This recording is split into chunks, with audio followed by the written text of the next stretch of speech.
নাম হচ্ছে শ্রীযুক্ত বাবু দেবদুলাল বসু, কুঞ্জুটাপা জটমদন হীরালাল হালদার, শিবনাথ মুখার্জি।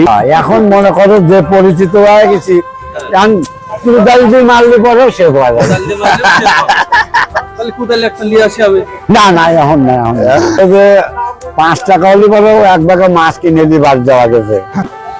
শ্যামচরণ মদনমোহন, কালিদাস বন্দ্যোপাধ্যায়, জ্ঞানেন চক্রবর্তী, মধুসূদন। মিলতেছে না, ভালো করে মিলে দিয়েন। এটা কত মিলেব? রায় চৌধুরী, ডক্টর শ্রী বলরামচন্দ্র চট্টোপাধ্যায়, ব্যাকেটে টোটোরাম কবিরাজ। এই নাম রাখছিল কি?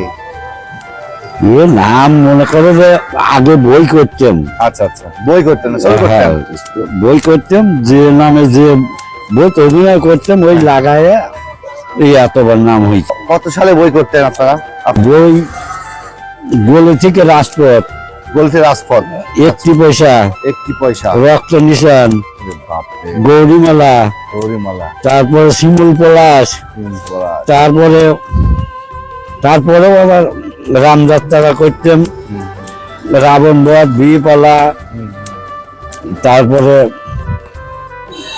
তোমার বেশ কয়েকটা বই করেছি আর কি। কি চরিত্র করতেন তখন বেশিরভাগ? আমি 1 পয়সা বই চরিত্র করতাম হচ্ছে হীরালাল হালদার। হীরালাল হালদার। আচ্ছা, গলি থেকে রাজপথ হচ্ছে ওই করালি চৌধুরী। বইতে একটা অনেক পাঠ দিয়েছেন আপনি। বাবা, এখন সেই বয়স এখন কত এসে ঠেকলো? এই মনে করো যে 60-65 তো হয়েই গেল, 60-65 হয়ে গেল না? হম, আল্লাহ এখনো সুস্থ